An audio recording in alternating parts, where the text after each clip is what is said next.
to see if he can actually make that Kennen support work. I forget exactly who it was that was playing a lot of Kennen support. It was Gorilla. Okay, yeah.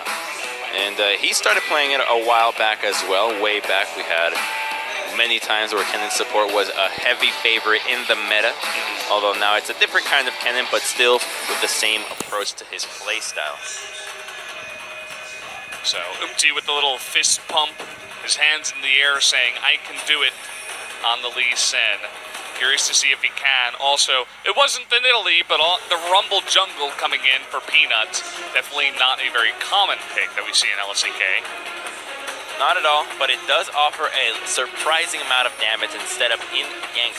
Speaking of setup, if I am Lee Sin, if I am Umti, I absolutely love what they have drafted around me. Camille, easy as hell. Trying to survive, they're trying to snoop out this dive, but the ward doesn't see it. Not waiting just for the blast cone. Yeah, blasting clone. You can see exactly how passively they're playing so far. They can sniff this one out. And here we go. They're going to spot it.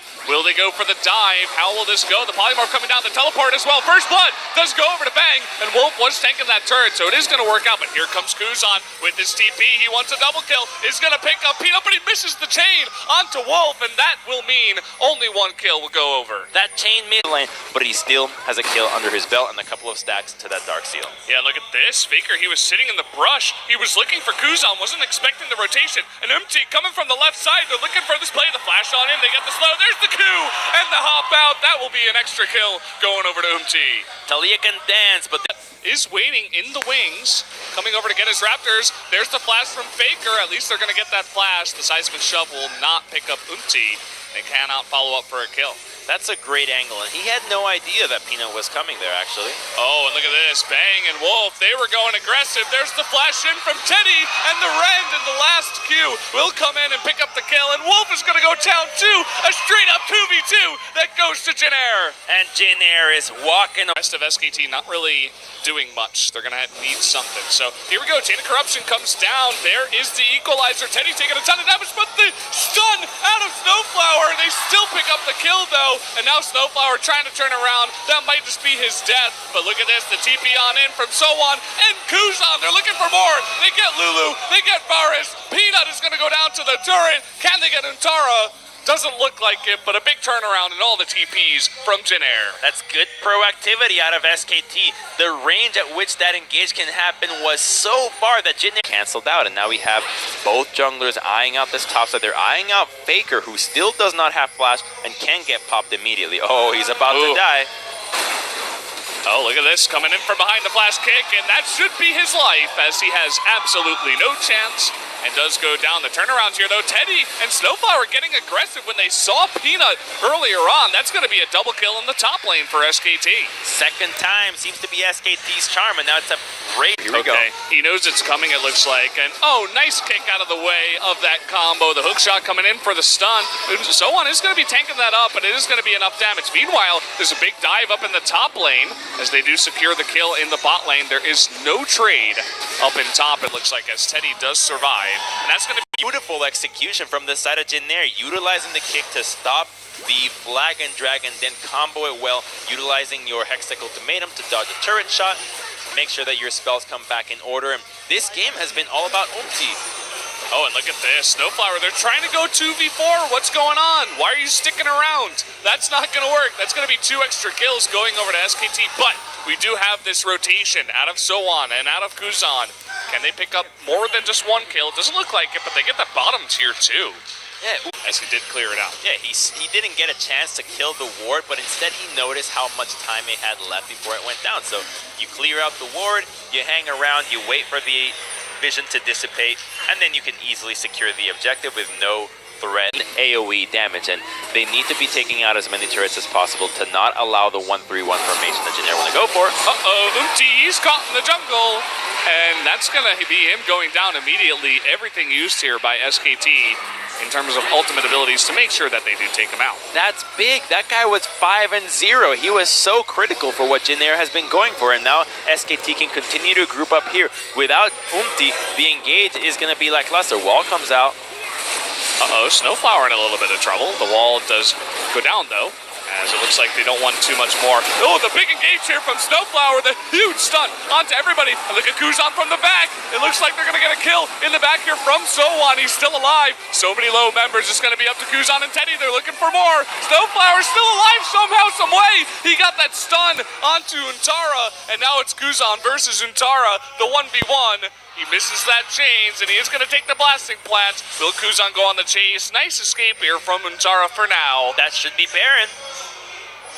They're looking for it. Untara, I mean, he's still on the run. Basically, they're just putting Kuzan on chasing duty, but that's about it. A huge fight win there from Jin Air, as they do pick that up. They won a 4v5. That was a 4v5 that Jin Air just found a way to engage, and so much of it came down to Snowflower tanking so much of the important damage. His HP is already as low as it could have gotten, and it opens up so much room for Teddy. The teleport from Kuzan was great as they got time with the Sohwan immediately, and it was 5-1 and 0. Now they're thinking about tier 2 in the mid. Engage topside though. Yeah, someone is not looking good against that, especially with the equalizer, so he may go down here, and down he goes. So a nice conversion out of SKT, going for the 2v1, the help of Rumble. That should push Jin Air back for now. Pings for a teleport here. I think SKT want more, but it might be too late. Yeah, not enough wards over there. There was one up in the red side, but they're thinking if Jin Air retreated through the lane, they would have pulled the trigger with the Jarvan. Instead, they go for the dragon, and it's the right call to go for this objective. Now that they've lost, unfortunately, between Fate's call and how mobile the entire lineup of Jin Air is, they just haven't found anything. SKT really struggling at this point. Sowon is still putting on immense pressure in the bot lane, and Wolf he's resorting to tactics that, again, we can only describe as desperate. He's trying to put down control wards just to spot if the Baron is being taken over the wall, whereas Jin Air is just waiting for those wards, clearing them out. They did thankfully get that scuttle crab, which definitely helps out in showing any moments where you could truly see the value of a LeBlanc clone. SKT would lose their Bryce, but they're going to lose Jarvan. And look at the wall coming down. Faker, he wants to come on in. Untara, though, is going to eat it, and all of a sudden this turns into a 1v2 for Faker. The rest of SKT, they're trying to rotate on down, but Jin Air's following them. The chains are going to come here, but SKT, they're not confident to take the fight. And so that's just going to be a dead Jarvan for 40 seconds, and Jin Air's control of the Rift. Curious that Jin Air did not opt out to amp the pressure, even options that they just don't take any. They're completely at the mercy of what Jin Air wants to do. Jin Air just laying it down pretty easily. The Chain of Corruption is going to go on to Umti with the Polymorph, and so down he will go. Starting the 4v5, though, is Jin Air. They get the huge stun out of Snowflower once again. He will give his life for that play, but that will be the life for the game. And it looks like Jin Air, with all these members going down, and the clean ace, is going to pick up game number 2.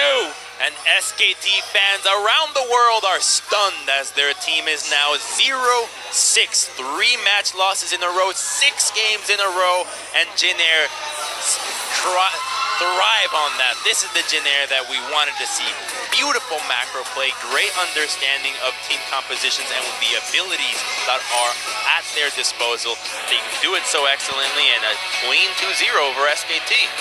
They made that look easy. They made that look like they were playing up against Ever 8.